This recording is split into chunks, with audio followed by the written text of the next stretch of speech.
Nah, Assalamualaikum warahmatullahi wabarakatuh.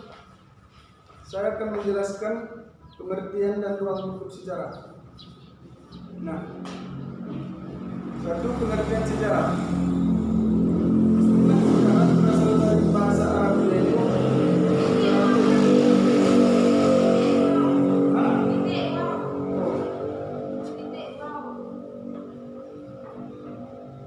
pengertian tersebut dan konteks masa lalu mengacu pada poin silsilah. Dalam hal ini, arti sejarah itu hanya mengacu pada masalah asal usul atau keturunan seorang. Kata sejarah lebih dekat dengan pengertian terkandung dalam bahasa Yunani, yaitu historia, yang berarti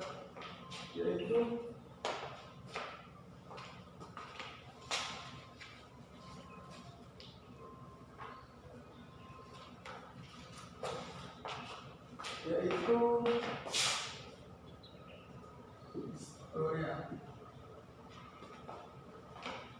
yang berarti ilmu atau orang pandai, sedangkan dalam bahasa Inggris story, bahasa Yunani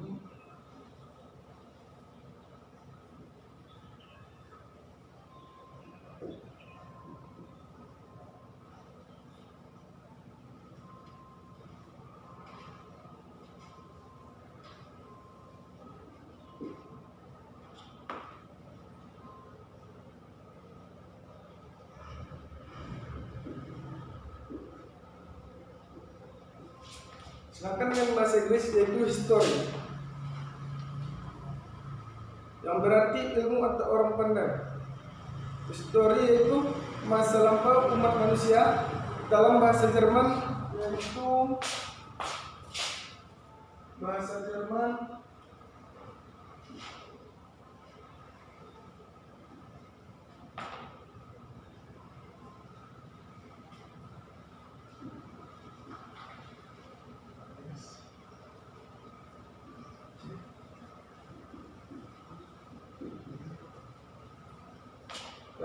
Jerman yaitu Geschichte, yaitu suatu yang telah terjadi.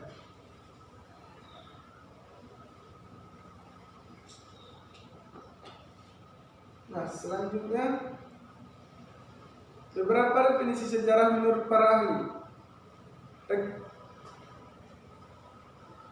Satu, menurut J.P. Bridge.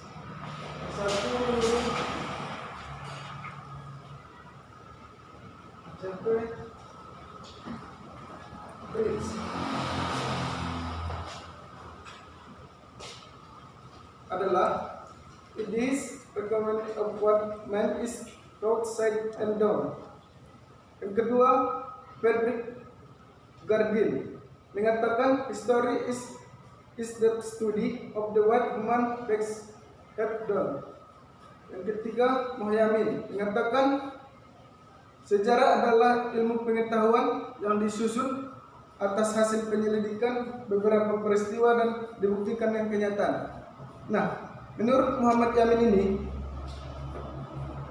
sejarah disusun atas hasil penyelidikan yang bermaksud menyelidik suatu kejadian yang terjadi pada masa lampau dengan mencari kenyataannya atau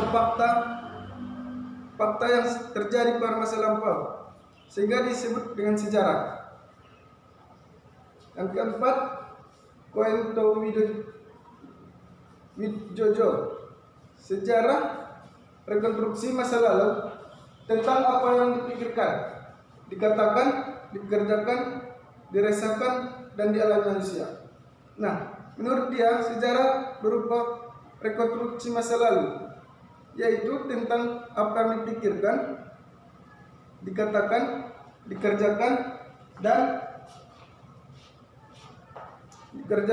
disarankan dan dialami manusia. Nah, yang kelima, Sartono Kortidurjo, sejarah adalah berbagai bentuk penggambaran tentang pengalaman kolektif di masa lampau. Yang keenam, sejarah adalah sebagai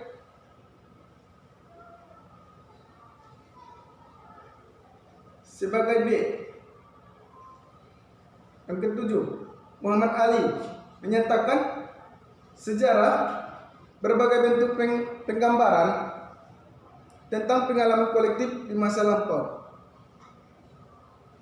Nah, kesimpulannya di sini, sejarah merupakan rangkaian atau susunan, sama saja, peristiwa masa lampau yang menyangkut kehidupan manusia mengenal tulisan, kehidupan manusia setelah mengenal tulisan. Sedangkan ilmu sejarah adalah ilmu yang mempelajari tentang seluk-beluk manusia pada masa lampau setelah mengenal tulisan. Nah, sampai sini mengerti? Nah, kita lanjut ke yang nomor 2. Sejarah sebagai peristiwa ilmu dan seni. Sejarah sebagai peristiwa berarti bahwa kejadian itu pernah benar-benar terjadi. Yang kejadian yang terjadi pada masa lampau itu disebut dengan sejarah dan bisa dibuktikan secara ilmiah. Dan sedangkan sejarah sebagai kisah, selain peristiwa itu ada juga bisa dikisahkan atau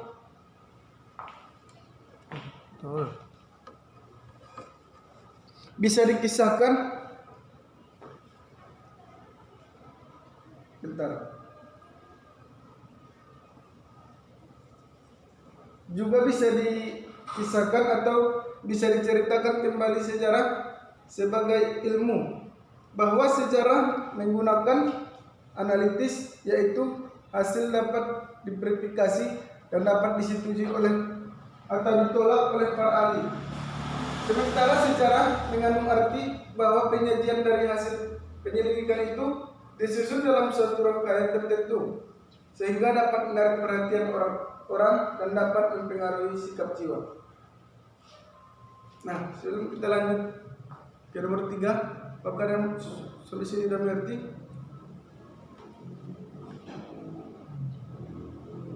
Baiklah, kita lanjut ke nomor 3.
Nah, nomor 3, periodisasi dan kronologi. Periodisasi adalah penentuan pengalaman kurun waktu yang akan diteliti dan didasarkan pada alasan-alasan tertentu yang rasional dan ilmiah yang erat dikaitkan dengan permasalahan yang hendak diteliti. Periodisasi sejarah Indonesia yang lazim dipakai adalah yang lazim dipakai adalah 1.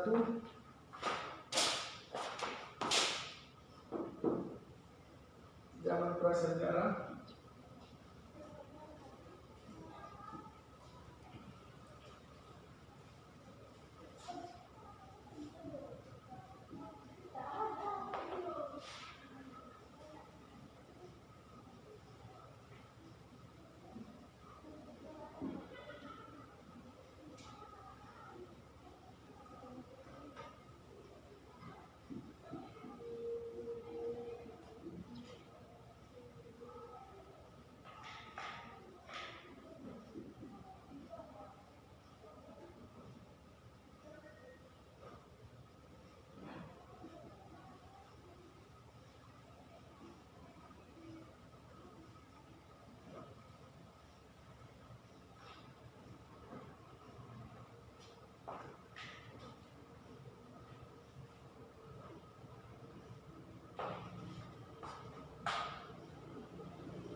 Nah, sekarang saya lanjutkan.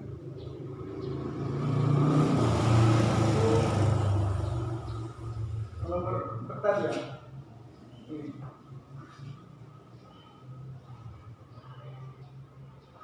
Oh, belum masuk nomor 3.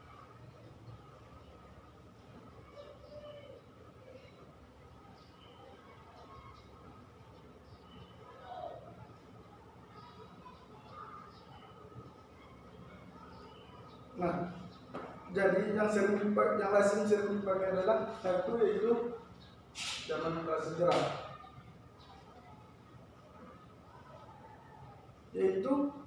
prasejarah, ialah yang membicarakan kehidupan manusia purba sebelum adanya tulisan, yaitu bisa dikatakan yaitu menggalilah semua kejadian manusia purba sebelum mengenal tulisan, yaitu mereka masih mengenal caranya berburu. Nah, di sini kita lanjut, yaitu zaman kuno.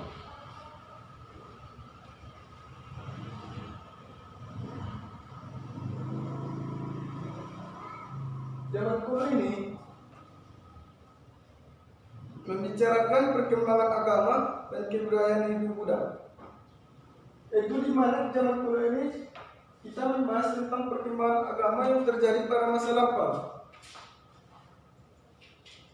di mana di situ masih mengenal yang mayoritasnya dengan agama Hindu Buddha.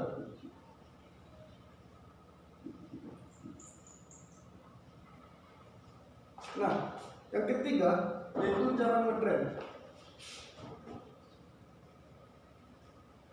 Zaman modern yang berlangsung sejak masa perkembangan Islam di Indonesia hingga kini, kronologi merupakan urutan waktu yang tersusun sesuai dengan kejadian yang sebenarnya. Nah, zaman modern ini membahas tentang perkembangan Islam di Indonesia hingga kini merupakan urutan waktu yang tersusun dari perangkat kejadian yang sebenarnya.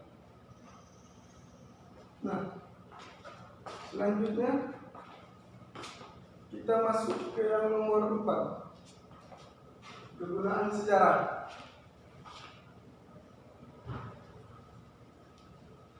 Nah, secara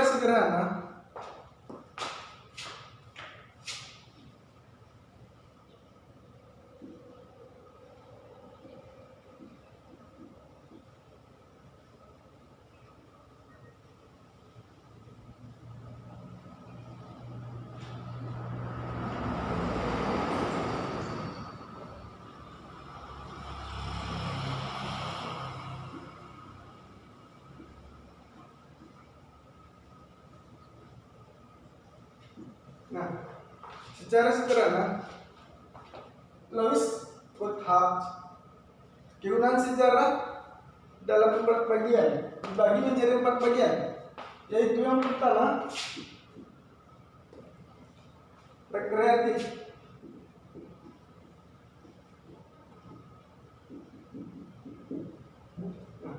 Rekreatif ini artinya dengan membaca atau mempelajari sejarah, kita seolah-olah dibawa berpetualang menembus dimensi ruangan dan waktu tanpa beranjak dari tempat. Kita dibawa oleh sejarah untuk menyaksikan peristiwa-peristiwa yang jauh dari kita, yang mungkin saja kita tidak tahu tempatnya atau kita tidak pernah ikut menyaksikan kejadian tersebut. Nah, di sini berarti kita menggunakan imajinasi kita untuk yang rekreatif ini, yaitu kita menggunakan imajinasi kita agar kita menyaksikan kejadian ini yang terjadi di masa lampau. Ada yang paham? Nah, kita masuk langsung ke nomor 2.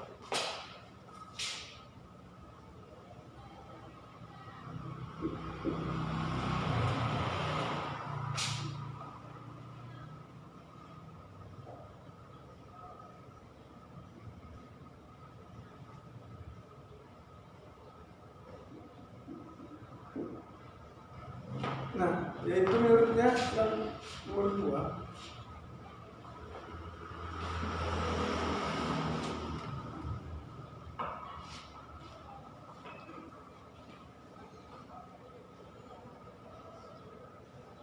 Nah, nomor 2 yaitu inspiratif. Dalam hal ini,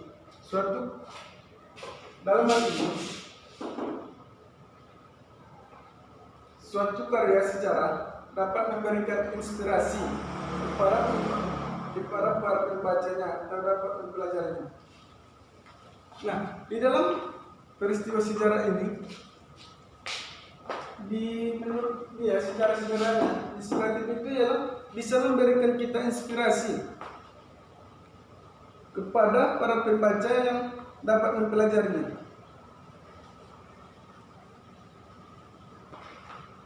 Ini bang inspiratif.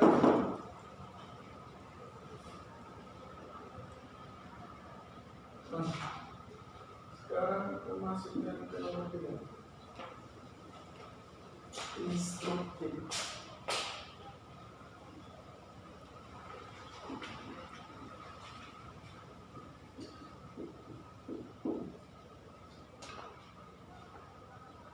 Instruktif bermaksud membicarakan pelajaran mengenai suatu keterampilan atau pengetahuan. Disebut pengajaran. Tertentu misalnya pengetahuan tentang taktik perang. Nah, instruktif ini membahas tentang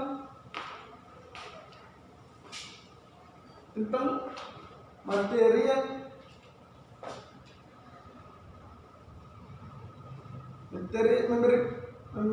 instruktif ini mengajarkan tentang keterampilan, yaitu diantaranya keterampilan dalam menyusun strategi, menyusun struktur. Nah, misalnya pengetahuan tentang taktik perang. Yang keempat,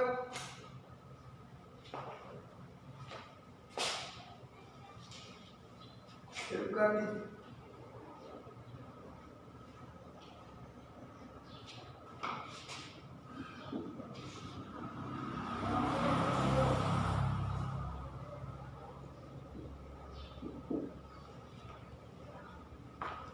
Nah, yang keempat ini, edukatif berguna untuk mendapatkan kearifan dari masa lampau untuk melangkah ke masa depan. Contohnya, ada slogan. Contohnya, ada slogan, jangan sekali-kali melupakan sejarah. Menurut Trevelyan, belajar sejarah mempunyai 3 kegunaan. Nah, yang belajar sejarah ini kita memiliki 3 kegunaan. A, yang kita masuk yaitu 1, ilmiah, yaitu berupa pengumpulan fakta dan penyaringan bukti. Nah, di sini kita bisa mengumpulkan data, mengumpulkan fakta, atau mencari bukti-bukti yang jelas, bukan hanya sekedar ini itu. Nah, yang kedua, imajinatif, yaitu menyeleksi dan mengkategorikan fakta yang telah dikumpul, mengambil satu kesimpulan, yaitu data yang kita kumpul selama ini kita seleksi di mana kejadian itu benar-benar terjadi, dan kita di situ memberikan suatu kesimpulan.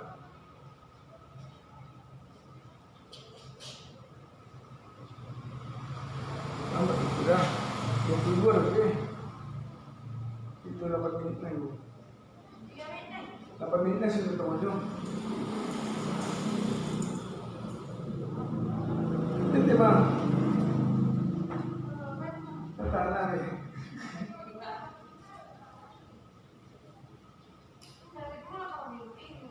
Isi, malah apa yang maksud? Isi urusan bingung.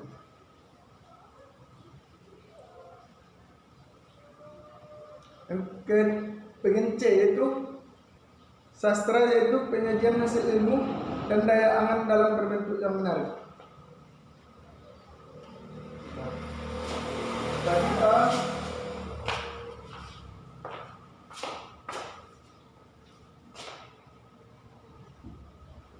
Tadi A ya.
Nah, inilah menurut dia.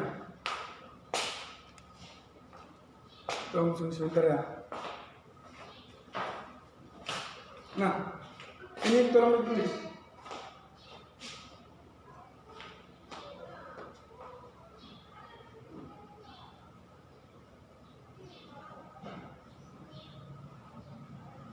Nah, sebelum kita masuk ke bab 2, ini tolong dipahami dulu ya.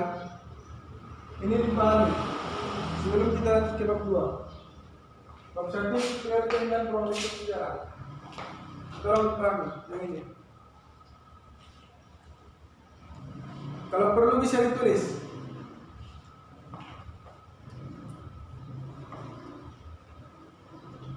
Kalau perlu, ini bisa ditulis ya.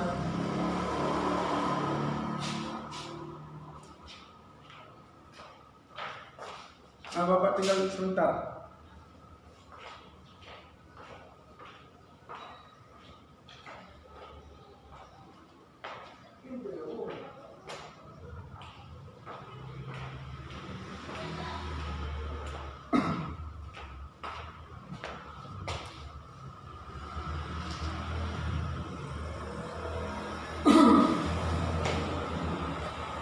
Gimana, harus selesai semua?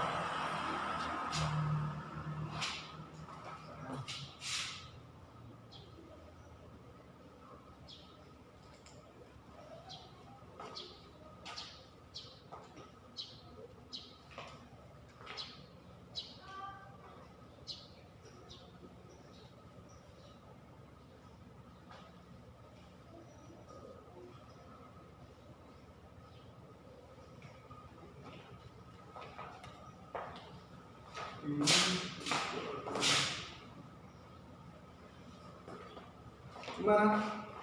Bisa dibaca?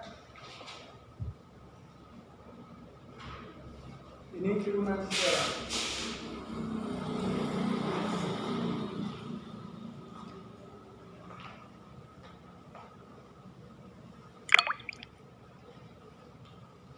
Ada lagi yang mau ditanyakan? Biar kita lanjutkan ke bab 2. Yang kita di bab 2 ialah